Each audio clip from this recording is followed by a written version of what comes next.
On Life and Meaning is brought to you by Blumenthal Performing Arts, celebrating its 25th year presenting the best in the performing arts, sharing and employing the arts as a major catalyst to strengthen education, building community cohesiveness, and advancing economic growth. Further support is provided by Foundation for the Carolinas, inspiring philanthropy and empowering individuals to create a better community.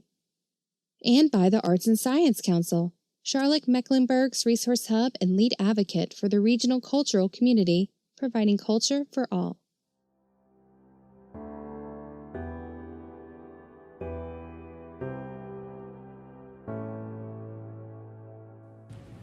My greatest hope, my touchstone, is to be a source of advancing freedom for myself and others.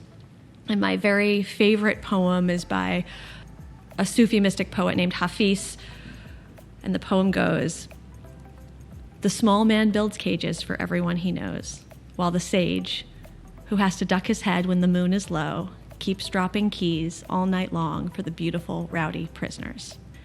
So my great dream for myself is that I am dropping keys every day, all the time, with everything I do, advancing opportunity for more freedom, for more people to live their true and authentic lives.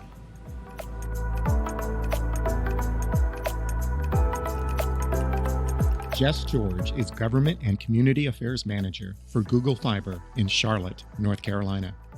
Jess works with government officials, community leaders, organizations, and neighborhoods to advance innovation and address issues of access, opportunity, and digital inclusion. Prior to joining Google Fiber, Jess worked for 15 years in the nonprofit field. She most recently served as the executive director of the Latin American Coalition, North Carolina's largest Latino immigrant integration and advocacy organization. In this episode, we explore fiber optic deployment, the digital divide, confronting bullies, being an ally to immigrants, and dropping keys to beautiful, rowdy prisoners. I'm Mark Paris, and this is On Life and Meaning.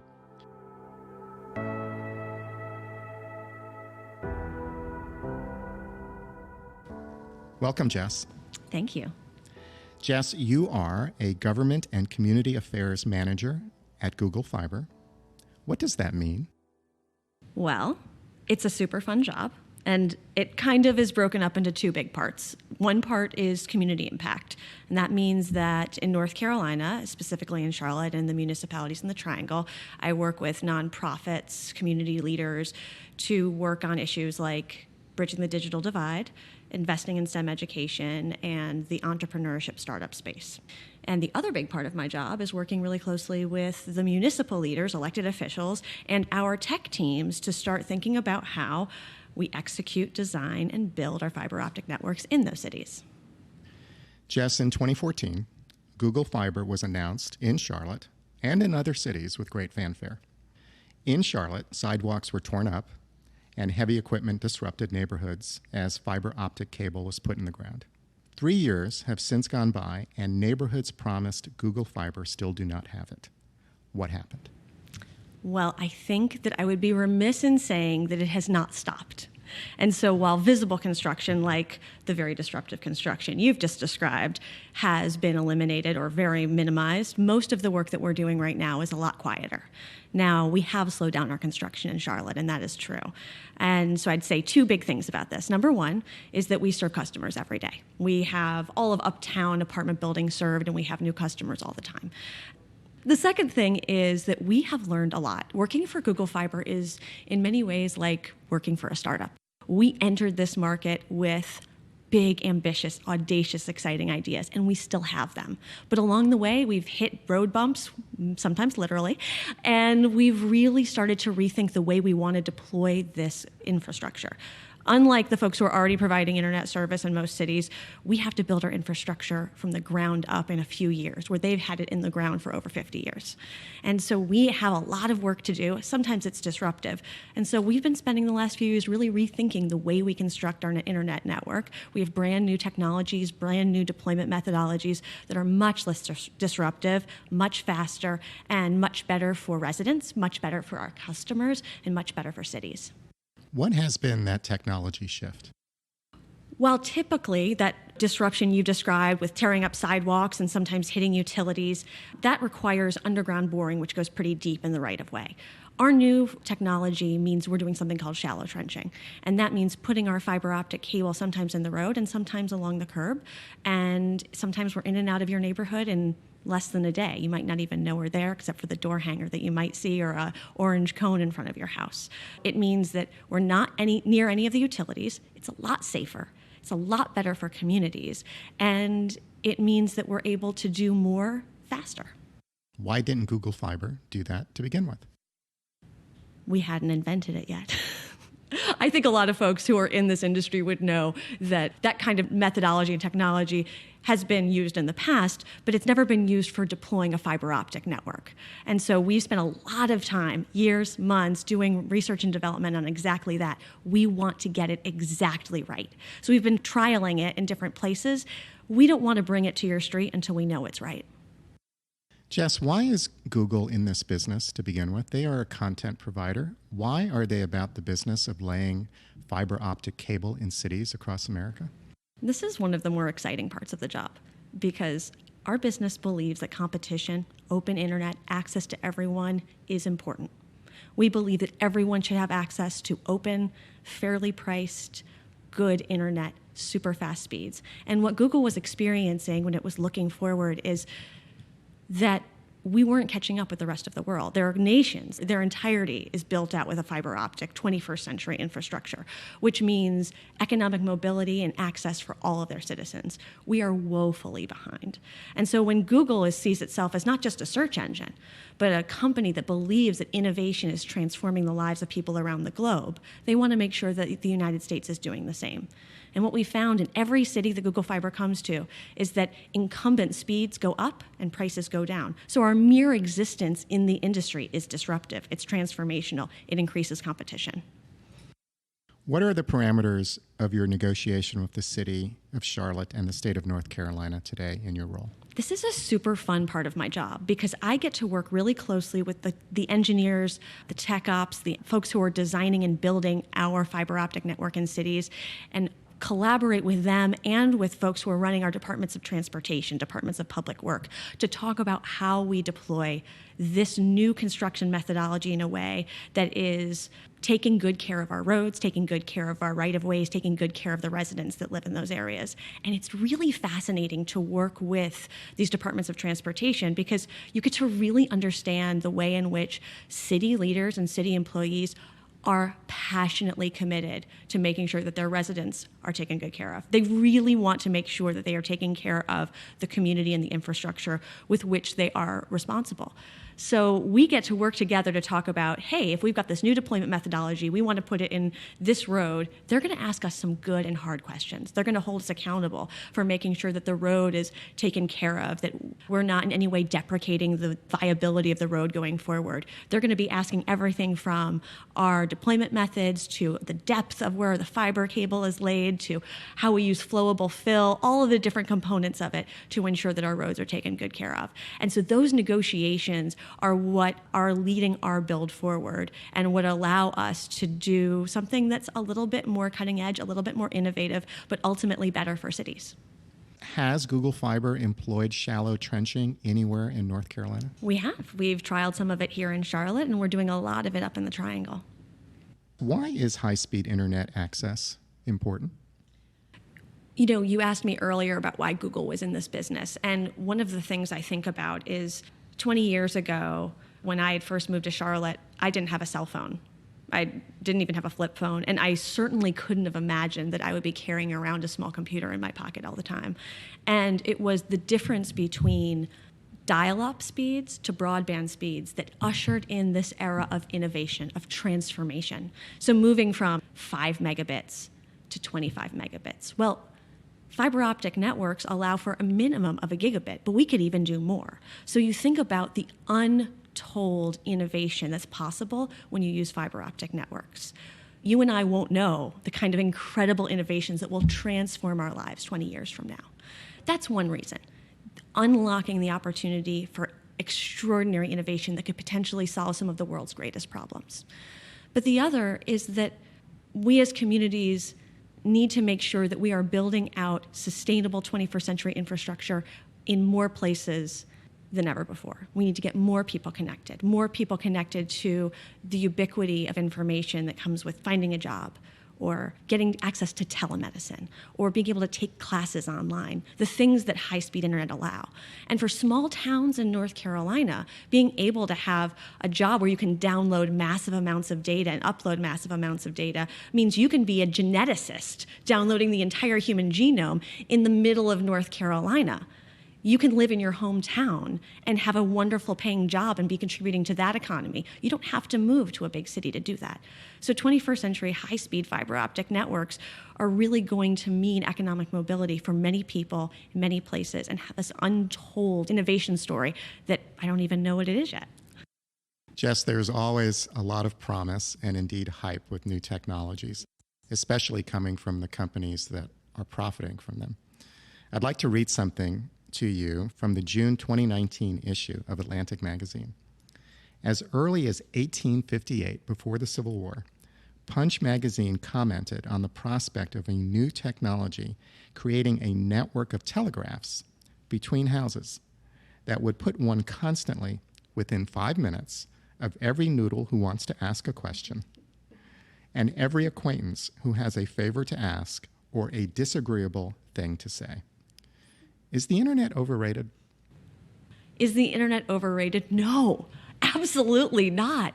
Is it potentially a source for pain or frustration or anything that humans can create that isn't pure? Of course. Isn't everything? The conversation that they talk about with your nosy neighbor can happen via telegraph, it can happen on Nextdoor, and it can happen in person.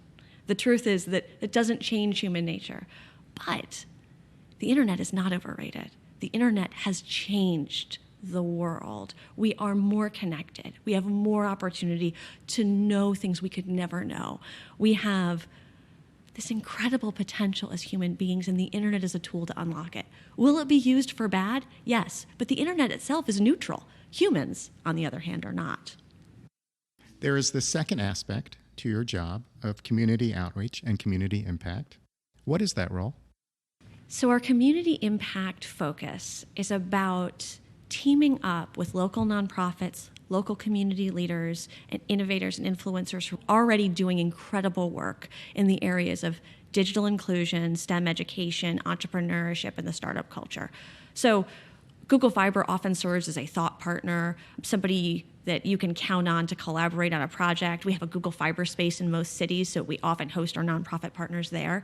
But we also sponsor events like a good corporate citizen, and so we're investing our money in those areas. Our staff in these cities volunteer to help those organizations in other areas that they feel deeply passionate about. So it's about fulfilling our promise that fiber is good for the cities where we operate. What are the issues that you're addressing in your community impact role? Google Fiber is working very hard with our partners to help address the digital divide. Too many people don't have access to the internet or access to affordable internet.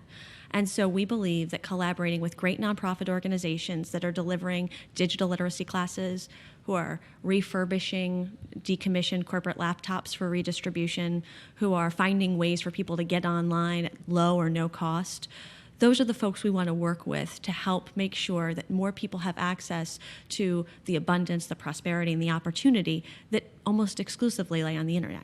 You can't find a job if you're not online. Most kids can't do their homework if they're not online. And we've heard too many stories about people who are being left behind in this economy, in this age, because they simply aren't connected. What success have you seen in bridging that divide? This is where I get to be a super proud Charlottean. When Google Fiber was announced in 2014, the city of Charlotte and a number of other nonprofits and our school district, the Knight School of Communication at Queen's University and others came together and said, let's use this moment. Let's use this announcement as a way to come together and to start thinking about the digital divide. They measured it. And what they saw early on is about 19 to 20% of people within the city of Charlotte don't have access to the internet. It's almost 65,000 homes. They then said, if we can measure it, now we can start closing it. And how are we going to close it? It's helpful to get people either connected in their home or find a place to get connected for free that's not the parking lot of a fast food restaurant, but maybe a library, a community center, et cetera. We also need to get people devices, and we need to make sure that they're affordable and working devices that kids can use to do their homework, people can use to work from home, or they can use to find a new job. And we need to give people digital literacy training. So giving people the basics, figuring out how to use the internet, use a computer to help advance their goals. And these partners have started to do remarkable things. And just this past April, National Digital Inclusion Alliance hosted their annual Net Inclusion Conference here in Charlotte, highlighting some of these nonprofits in Charlotte. Folks like E2D, which stands for Eliminate the Digital Divide, who's a device refurbisher, was highlighted there. Queen's University has something called Digital Charlotte, where they collaborate on expanding digital literacy across the community. They were highlighted there. The Library of Charlotte is actually one of the best digital literacy providers across the city. So we've got so many great partners who have really leveraged this opportunity, leveraged each other for more funding, for more collaboration, to reduce the duplication of services, to really start chipping away at the digital divide in the city. And it's working. We're starting to see that more people are getting online, more people have devices. In fact, E2D, who I mentioned, really believes that they'll be able to close the device gap in the next few years. Jess, more and more people are online. I heard on NPR today that Selena Gomez, the pop star, said social media has been devastating for her generation. She didn't give reasons why, but there is wide evidence that young people who have grown up on the internet have difficulty concentrating, are addicted to their devices, have difficulty reading and writing, and have underdeveloped interpersonal skills. This is also a legacy of internet connection. What are your thoughts about that? As a parent, I worry about this all the time. I worry a lot about how my children are responsibly using technology. Google Fiber offers a program called Be Internet Awesome that touches a lot of the issues you just described about responsible, mindful use of technology. It's an issue that our society has to grapple with. At Google Fiber, we're focused so much on the people who aren't online and the way in which that disparity affects their ability to find food or find a good doctor or get an education or get a job. And at the same time, we worry about the deleterious effects of too much use of technology. As human beings, we can hold these kind of contradictory ideas in our mind at once and really try to figure out how to wrestle with them. And I wrestle with them every day when I'm trying to tell my children, your technology time is now done, no more screen time. You may be wrestling with it as a parent. Are you wrestling with it in your professional capacity? We are. This is incredibly important for technology companies to start thinking about. How are we going to make sure that as people, more and more people get online, that it's being used responsibly? I mentioned earlier that we have the Be Internet Awesome training. I think that's just the beginning. And Google Fiber, among other companies, are taking this problem really seriously. Jess, where are we going with all of this technology? What is the world that you or Google anticipates? I don't know. I don't have a great answer for that. One part of me wants to have a really optimistic answer to that, to believe that human beings are creating more and more good, that will solve the problem of droughts and of climate change, that will figure out a way to get doctors to places where they've never been able to go before. I think we'll do all that. Will we do other things that I haven't thought of that are really terrible? Probably. I hope not. I was just thinking about this, like, saying, if you ask me the question of, like, where's technology going? And I'm saying, well, I can think of 10 amazing possibilities what we could do. I can think of 0 terrible things, but I know that they exist. And I had this realization when the last hurricane came through Charlotte. We had a team of people who had to work together for like risk mitigation. I was on the team because my job is to work with the elected officials, and if any part of our network goes down, I have to be the one to communicate to folks and let them know. But I have other people on the team who are sitting there saying, like, look at those dumpsters outside. They could be turned into shrapnel and ripped through the glass walls. Look, like they're thinking of insane, terrible things that could potentially happen. And I realized there are 2 jobs I should never have. One of them is thinking about worst case scenarios. I am totally unskilled at coming up with negative future scenarios. The other one is I should never be responsible for booting someone's car. Jess, why is the work that you're doing important to you personally? I am obsessed with freedom. I'm obsessed with opportunity. I'm obsessed with unlocking potential. And I believe that what Google Fiber is doing is about getting more people connected to more opportunity. I believe that the world's greatest problem should be solved by the people who are directly impacted. And if those people don't have a voice, if they aren't connected to the people who can help them make those solutions a reality, then we have lost. So that's why I do it. And there's so much to gain. There's so much to gain. Jess, let's talk about the journey that you're on. You grew up in a small town. What was that town? I grew up in the beautiful town of Tully, New York, the edge of the Finger Lakes, just south of Syracuse. There are about 2,500 people who live there, more cows than people, one stoplight, one blinking light, a Burger King. The Burger King burnt down, but they built it again. And it was a beautiful place to grow up. And how would you describe your family? I'm the oldest of 3 children. My parents grew up in New York. My dad's from the Bronx. My mom was born in Queens, grew up outside of Binghamton, New York. They met in Syracuse and decided to settle in the hamlet of Tully to raise their children. They are very progressive, I think almost hippie types. My mom in the 70s didn't change her last name. So that was a big, very progressive thing. She took me to my very first protest when I was 4 years old, protesting the nuclear encampment. They are people who really believed in me. They still do. We're a very close family. As the oldest of 2 siblings, I'm like to be in charge. Like to have influence. But I was really loved and supported and encouraged in all my sort of wacky, eccentric, precocious ways. They never, ever made me feel weird. When I was in 4th grade, I decided to give myself a haircut where I cut off just like the back half of my hair, so one side is long and one side is short.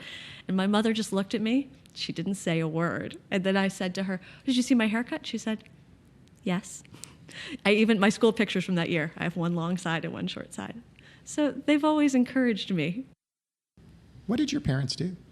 My father was the deputy director of the Syracuse Developmental Center, which is an institution for people who are developmentally delayed. And so this is an institution. People live there. They are either physically, mentally, or both. Their handicaps are so severe that they can't live with their families.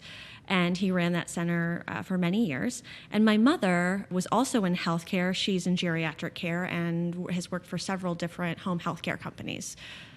And I think both of their commitment to people living independently, both my parents actually, passion for the respect of people with developmental disabilities, that's actually how they met. They have this fabulous love story of my mom was advocating for a young man who was developmentally delayed. She wanted to be his guardian.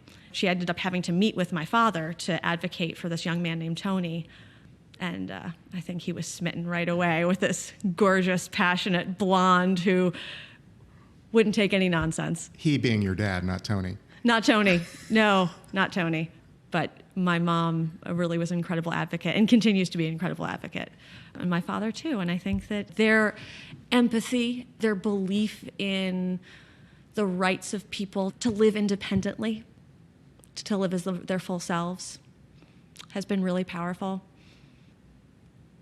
And it's helped them be great parents and really great grandparents. What do you think the influence of their career choices had on you? I can think of 2 big things. One I would say is that my mom has been a feminist pioneer in my life.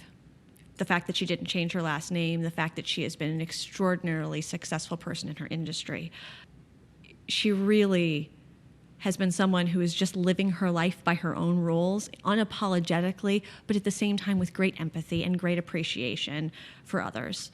My father has been her extraordinary, unwavering champion. And there has never, in my experience, been a battle of wills or control. Here are two people who collaborate together to raise a family, to move the family, to support each other's careers. Think a real modern day marriage exemplified. They also really believed in giving their children freedom. They didn't really believe in a lot of taboos, and so at our house we would, my parents would joke, tell the three of us, okay, you've got 60 seconds, say all the swear words you can think of, because they didn't want swear words to have some kind of power. And so, we'd think of the really the worst ones. We could think of the top 4 or 5 really good ones, and that's done in 5 seconds. And then they're like, come on, you know more. And we'd be like, poopy pants, diaper face. Just making up terrible curse words. But of course, the one word we were never allowed to say was retarded, because my parents were advocates for people with developmental disabilities. And that word, which is certainly no longer considered to be something folks say, but at the time, 70s and 80s, that was a very common word, whether it was used to talk about people with developmental disabilities or used as an insult. And that was never accepted in my home. We were never also allowed to use curse words as a weapon. So there was a lot of kindness, there was a lot of freedom, there was a lot of empathy, there was a lot of encouragement, but also modeling of be the person you're going to be. Jess, Tully is a very small town. Yes. Did you have a sense of the world? I did. My parents were really intentional about this, and I can think of a few examples. When I was a kid, they took me out of school for 3 weeks and took me to Germany just to see it. They took us camping. They read to us from the newspaper. Having a context of who we are and also what privileges we benefit from was pretty important to them. One time, my father and I were driving up to Syracuse to go to the opera. So we're all dressed up, and we get pulled over for speeding. And my dad says to the officer, "I'm so sorry, officer. My daughter and I are on the way to the opera, and we were just talking, and I have a lead foot, and I just wasn't paying attention." And he goes and checks the license and all that and comes back and he's like, "Well, this is just a warning. You can go on your way." And of course, we're all shaken up a little bit, just the way it is when you get pulled over, and we're trying to drive in silence for a couple minutes. And my dad said, "Jesse, that wouldn't have happened if we were black." And just sort of this intention of saying, you have access to privilege, whether you know it or not. The world isn't the same for everyone. And so they found lots of ways to make sure that we knew that, not out of a sense of guilt, but out of a sense of this is the way the world is. How are we going to make it better? A time came when your family moved from the small town of Tully to a new city. Yes. What was that move, and what did it mean for you? So my father was laid off from the state of New York, and he was the primary breadwinner at the time. And my mother found a great job in Uniontown, Pennsylvania, which is just south of Pittsburgh.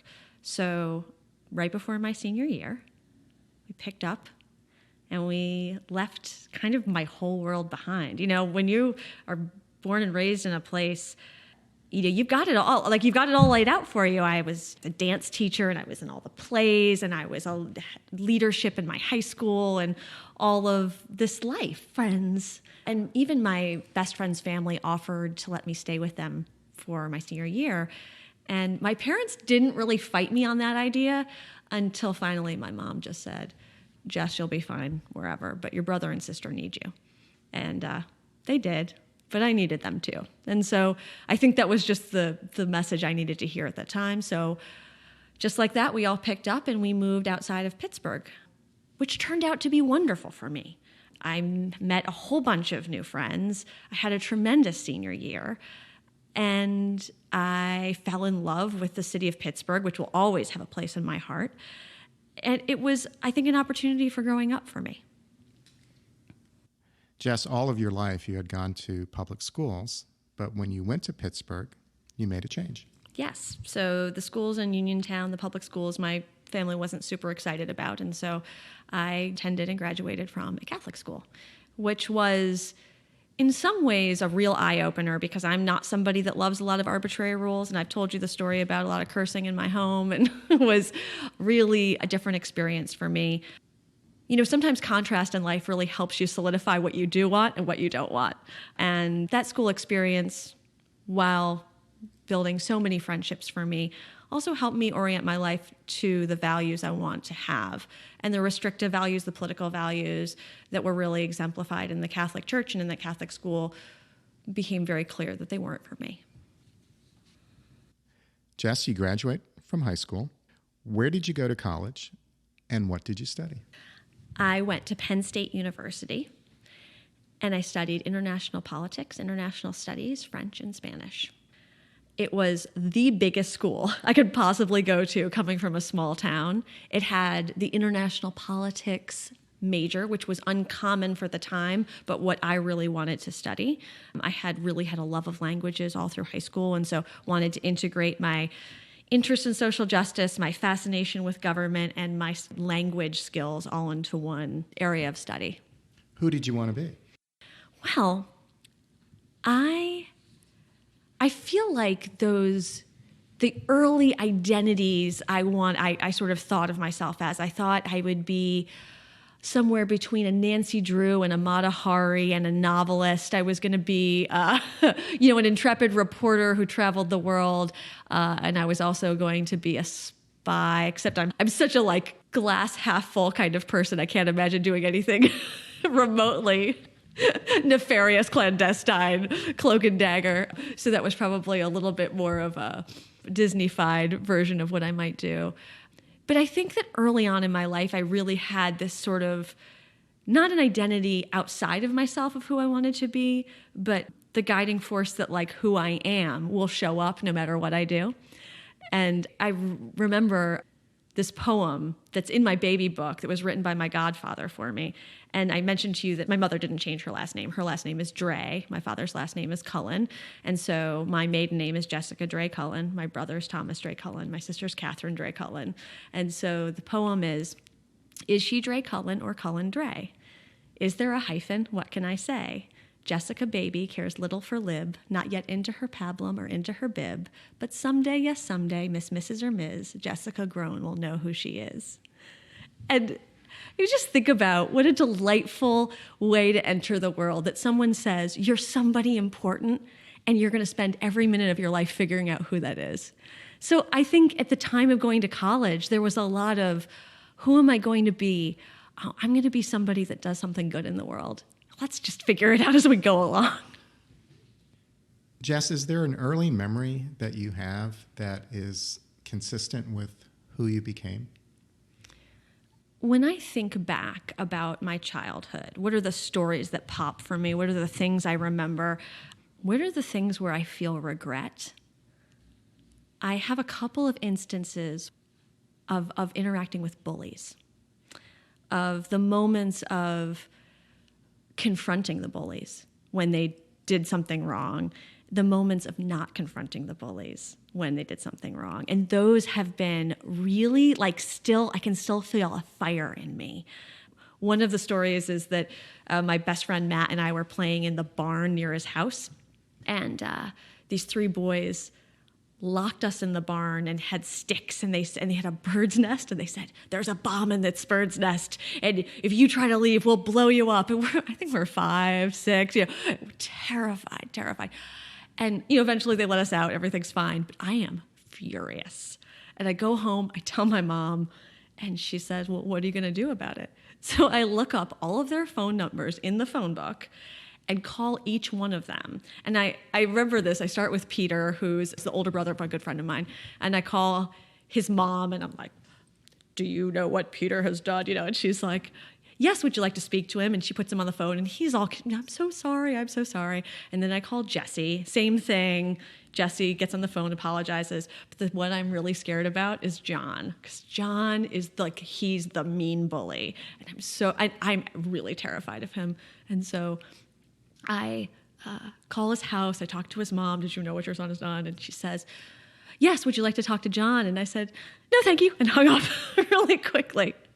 But you fast forward a few years, and Matt and I are standing outside of school. A different bully is out there, and he's calling Matt names, and I stood there and did nothing.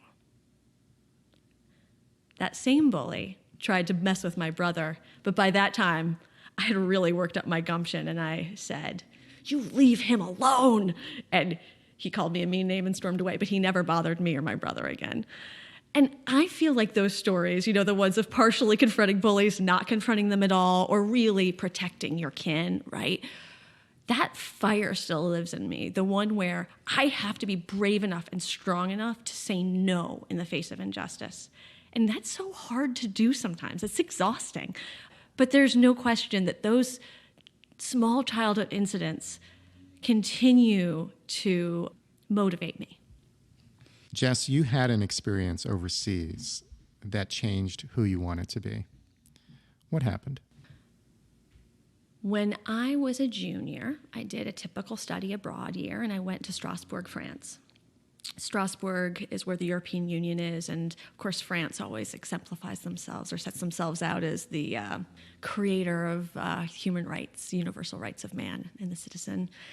And I kind of went there with this very idealistic idea that I was going to study human rights in France, very romantic idea. And so when I went to Strasbourg, I lived in a French dorm with other French students, and I made very close friends with mostly Arab students, mostly immigrants or children of immigrants who were first-generation college students.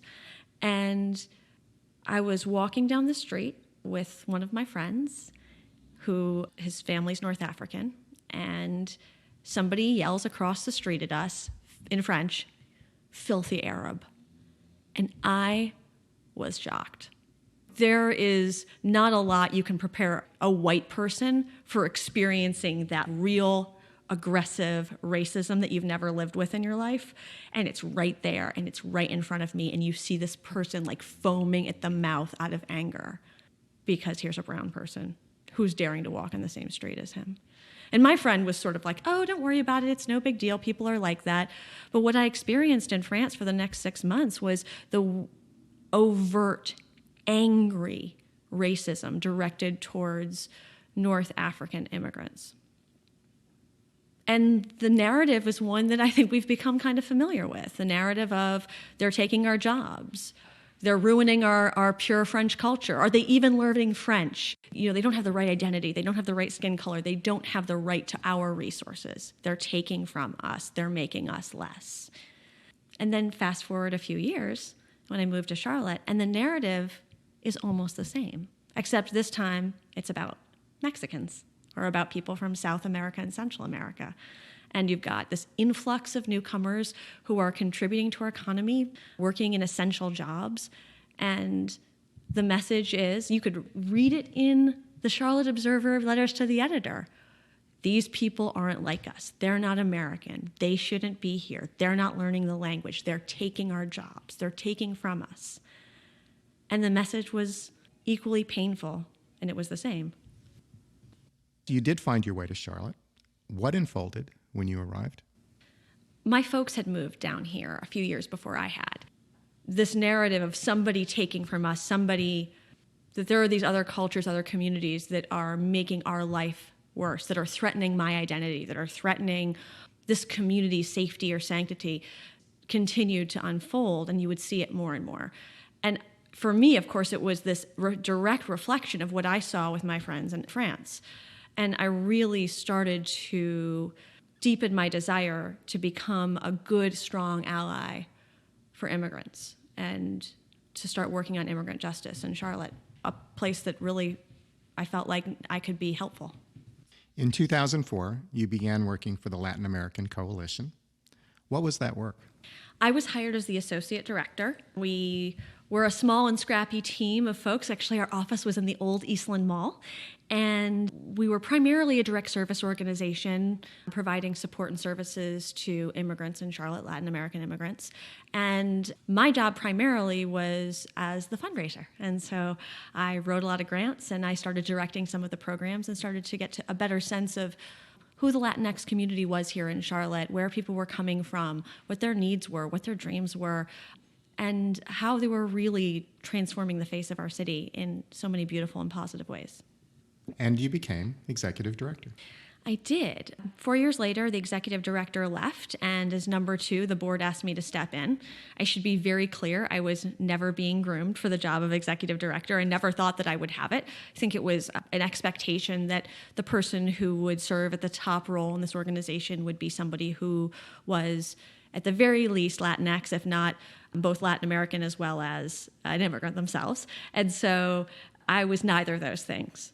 And while I was incredibly proud to be an ally and incredibly proud of the good work that I was doing at the organization, it did feel a little incongruous that there be a white person leading an organization of color. So I stepped in in the interim and continued to do the work. And it was in 2008, so it was the dip in the economy. So it made two things happen. One is that the need for our services and work was more important than ever before.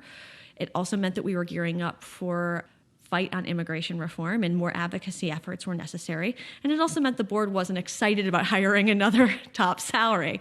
And with the support of the staff and community members, the board asked me if I would stay on as the executive director and drop the interim part of my title. Did you feel challenged leading a Latin American organization and not being Latin American? Absolutely.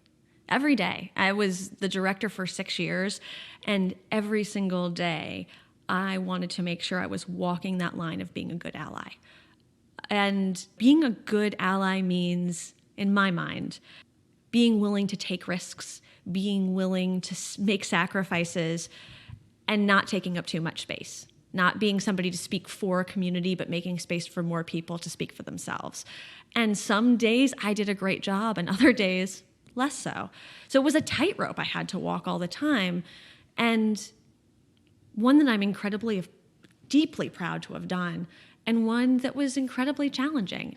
I often think to myself, I'm really glad I'm not a white executive director of an organization of color in 2019. I just think we've moved past that. It's time for more leadership of color. It's time to make space for more younger people in those roles. And I did the work, but I knew I had to move aside. You said that in 2019, a white person should not be leading an organization of color. What difference does that make if that leader is effective? I think it depends on your definition of effective. And I'll speak very personally for myself. There were things I think I was great at. I think I was a good fundraiser. I think I was a good boss. I think I created a good culture in the organization. I think I had good analysis and strategy. I think I was a good ally most of the time, to the best of my ability. I brought everything I had to that work, and I'm really proud of it. But I also was effective in taking up space. Leadership is about cultivating other leaders. It's about making sure that more voices are heard. And sometimes it means stepping aside. It means getting out of the way. In fact, that's community organizing 101. You help people think through their big ideas. You make sure they have the resources to implement them, and then you get out of the way. And then you repeat. It's about building the capacity of the people directly impacted to be the source of change, to be the change they seek. And so I don't want to put too much emphasis on the executive director role as being some kind of the most important person in an organization, but it certainly is perceived that way. I tried to take a leading from behind philosophy, and I think I did that sometimes too much, to my own detriment. I don't want to have any absolute opinions about who should and who shouldn't have power, who should be a director and who shouldn't be a director. I simply feel like I'm proud of the work I did, but it was time for me to move on. I'd like to read something to you and get your reaction. This is a summary of a quote by Christopher Hitchens, in which he talks about the rise of identity politics. He said, in 1969, people began to intone the words, "the personal is political." The moment he heard that phrase, he thought it was bad news for the progressive left and bad for discourse. He said, quote, "We earned our claim to speak and intervene by right of experience and sacrifice and work. It would never have occurred to us to stand up and say that our sex or sexuality or pigmentation or disability were qualifications in themselves to be right." What do you say to that? If Christopher Hitchens were alive today, I would tell him that that's easy for a white dude to say.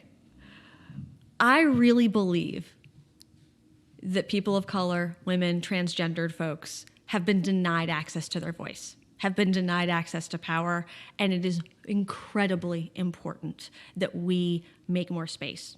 And I know identity politics is considered to be a bad word, but the truth is We're humans. We have identities, and especially identities that have been rejected or considered to be less than are identities that need to be uplifted now. I mean, the fact that we need to write Black Lives Matter on a t-shirt and people still get mad about it is emblematic of the fact that we still have a ton of healing to do. We still have a lot of work to do to make sure that identities are honored and valued and that people's lived experiences have importance. The political is personal and the personal is political. That is absolutely true. And we are going through a period in our history where unless we are able to embrace that as true, we will never get to this other side, the other side where now we can focus more on our collective humanity as the point of conversation. Because right now, many people are told, you are not human, you are subhuman. If you are inflamed by the idea that immigrant has a good job, if you are inflamed by the idea that you hear someone speaking another language and you feel threatened by it, if you are inflamed by the statement Black Lives Matter, we have a lot of work to do to honor diverse identities. What are you most proud of during your time at the Latin American Coalition? I mentioned to you that we were primarily a direct service organization when I started with the organization. But there was an opportunity to really lean into our advocacy work, really lean into community organizing, and we did it. And there are a few years there where the staff, the volunteers, and the community leaders of the Latin American Coalition did remarkable things. There is this incredible group of young people that I had this privilege to walk alongside with who did some of the most powerful organizing around issues that mattered to them. And we didn't always win, and we lost more than we won. But I think we changed Charlotte. I think we changed North Carolina. I mean, we marched, we got arrested, we pushed for policies, we lobbied in DC, we lobbied in Raleigh. We demanded tuition equity, we didn't get it. We demanded the DREAM Act, we didn't get it. We demanded immigration reform, we didn't get it. But we got DACA. And more importantly, a whole cadre of new leaders emerged from this work. Young people who have done remarkable things I have nothing to do with. Two young people that I had the chance to collaborate with at the Latin American Coalition just helped basically make our sheriff's race a referendum on 287G, which is a policy that basically deputizes the sheriff's department to act as ICE agents. This was something that no one was paying attention to. And these young people, without a 501c3, without a grant dollar, but a whole bunch of signs and a fabulous strategy, won. That's what I'm proud of. I'm proud of being part of something that promises me that the moral arc of the universe is bending towards justice. I know it is because I can see it happening, even in dark times. Jess, there came a time when you decided to leave the Latin American Coalition. Why? So I mentioned a lot of loss, and we fought through 3 rounds of immigration reform, which is pretty painful, and all the while trying to fundraise for social justice work. It's not the easiest thing to do. At one point, we lost a major grant, and it was right on the heels of the last immigration reform failure. And it was pretty evident that North Carolina's Latino vote didn't have a lot of faith in Kay Hagan, who was the Senate race that was up at the time. And so a number of funders who were going to be investing in our voter registration, get out the vote work, just decided that that wasn't going to be the best use of their dollars. So they pulled that money from our organization. We ended up furloughing our staff down to 4 days a week for the summer, which was really hard for people already on a nonprofit salary. It was hard on people who had just had a major policy loss. And it was hard on the trust we had for each other. So we raised the money. We hired everybody back on 40 hours. We righted the ship. The organization was in a good financial place. But it had been 11 years for me. And I was already feeling like it was time to move on. It was time for a new challenge. But the pain and the stress of all this really took its toll on me. And I started to think, it's time to do something else. I started to feel something I don't really feel, which is cynicism. I started to feel maybe this nonprofit structure isn't the way to get world change. And I started to ask myself the questions about who is doing great, remarkable, transformational work in this world, and does it while they generate resources. And what's wild is Google just kept popping up for me, just sort of in my world, and a number of different coincidences. And I started to think, gosh, now that is a company that has advanced democracy more than any nonprofit. There is a company that does good in the world and gets ideas out to more people and connects more people than ever before and builds power and capacity with people. And they still are able to be in the black by a little bit. Google has done more to advance democracy than any other nonprofit? Think about the ways in which this company has transformed the ability for folks to connect with each other, to share ideas, to build new ideas, to build solutions, to have voices heard that have never been heard before. Small d democracy, but democracy nonetheless. How has that change been for you? It was exactly what I needed.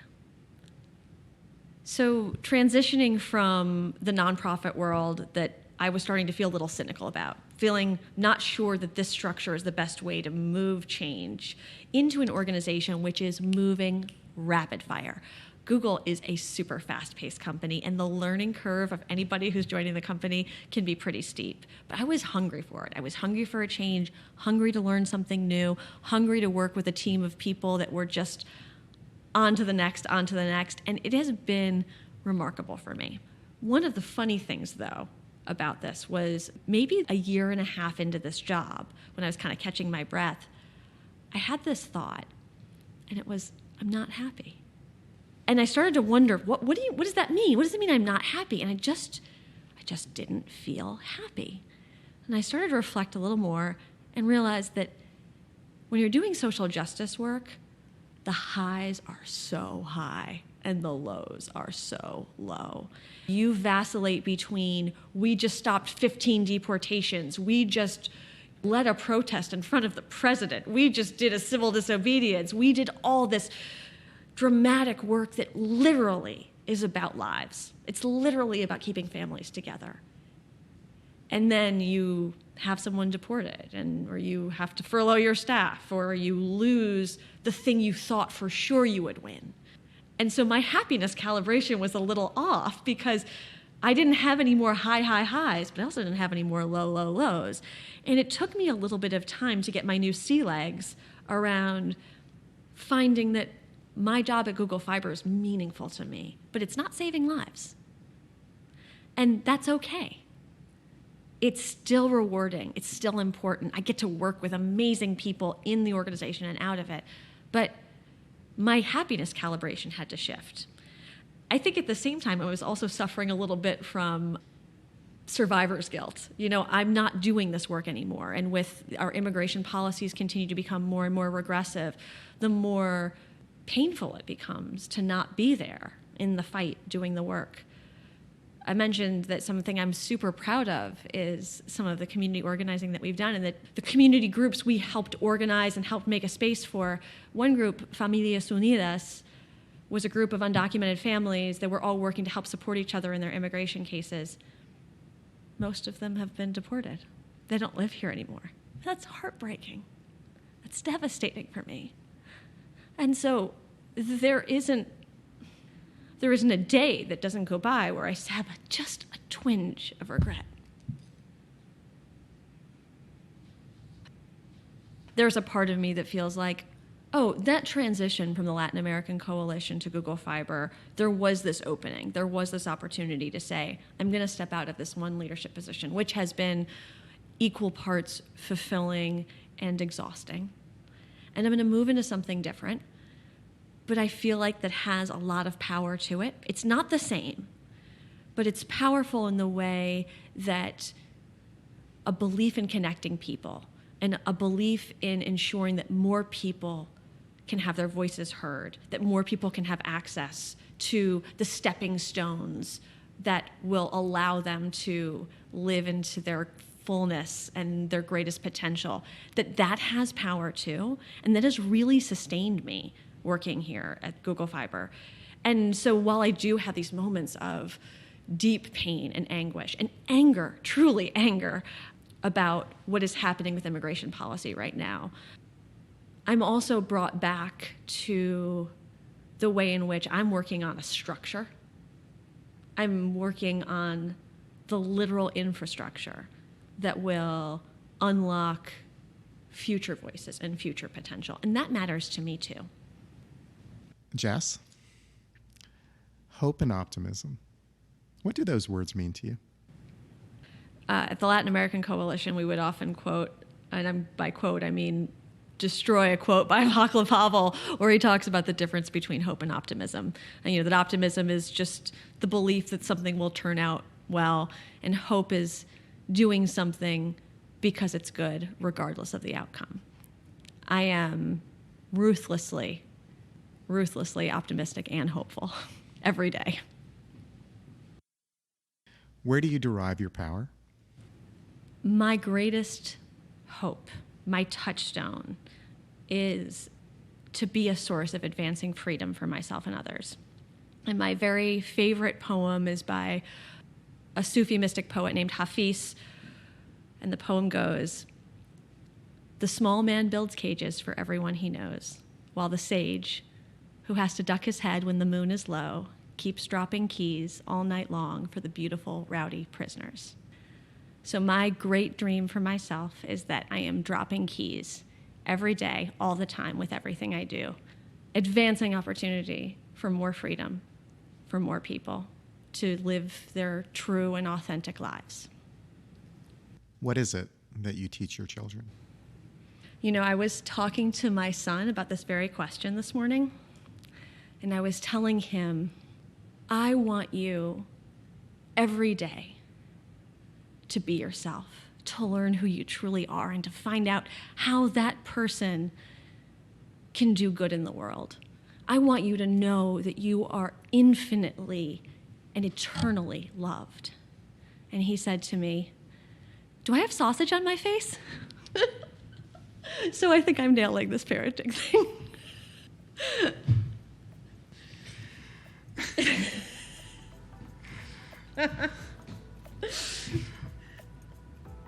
Jess, what do you value most? I value freedom. And it is the high highs are when you feel free. Thank you for your time today, Jess. Thank you, Mark.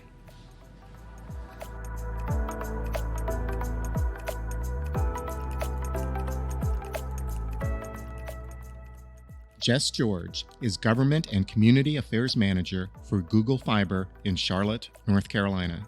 She earned a BA in International Politics from Penn State University.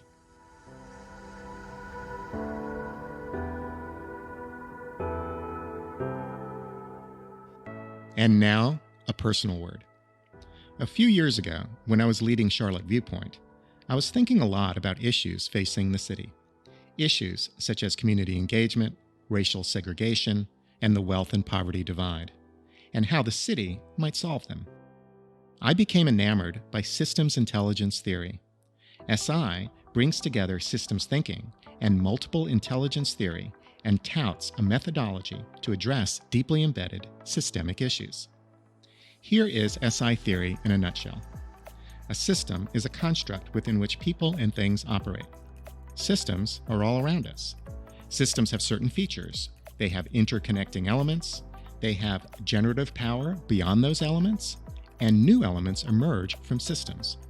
There are mechanical and social systems, such as transportation and political systems, and there are human systems, such as families, friends, companies, neighborhoods, cities, and any group of people in a room. Human systems shape how we think and act. Systems can deepen problems, but also unlock solutions. Systems intelligence theory asserts we are only as good as our cognitive ability to act effectively within systems. SI is a domain of intelligence that combines whole brain engagement, left brain reasoning with right brain pattern recognition, with situational awareness and pragmatic optimism to make things work and create desired results. SI can be taught. A good facilitator can introduce SI methods to a group of people and elevate their creative capacity to get good things done. I was all in. I thought I could help Charlotte and organizations address systemic issues. I also hoped to earn some money for Charlotte Viewpoint. I wrote white papers and articles on SI. I put together PowerPoints and workshop exercises, gave presentations to community leaders, and pitched decision makers I knew. One of those decision makers was Jess George. At the time, Jess was executive director of the Latin American Coalition. In August 2010, Jess and I talked over a plate of El Salvadoran vegetarian pupusas at El Pulgarcito restaurant on Central Avenue in Charlotte. Jess shared her ambition of fulfilling her organizational mission more powerfully. I proposed SI workshops that would combine appreciative inquiry, role-play simulation, scenario building, and strategic planning. Jess considered it carefully, and with hope and optimism, said yes. In October and November of that year, I and a colleague, Alex Gregor, led 4 half-day SI development sessions with the Latin American Coalition. Jess did the hard work of managing her team and helping us pilot concepts. By the final session, the coalition clarified their work in the Charlotte region and steps to reach their goals. Charlotte Viewpoint could have used the same exercise, as within a year I announced my resignation as publisher. My days of systems intelligence consulting were behind me. But when I am with Jess, I think of how profoundly she embodies whole brain thinking and pragmatic optimism. She elevates the creative capacity around her to get good things done. She did it as an ally to her Latin American friends and neighbors. She is doing it now, building out physical infrastructure that elevates the systems intelligence of our community. And she does it with the love that informs her relationships, which is the greatest systems intelligence of all.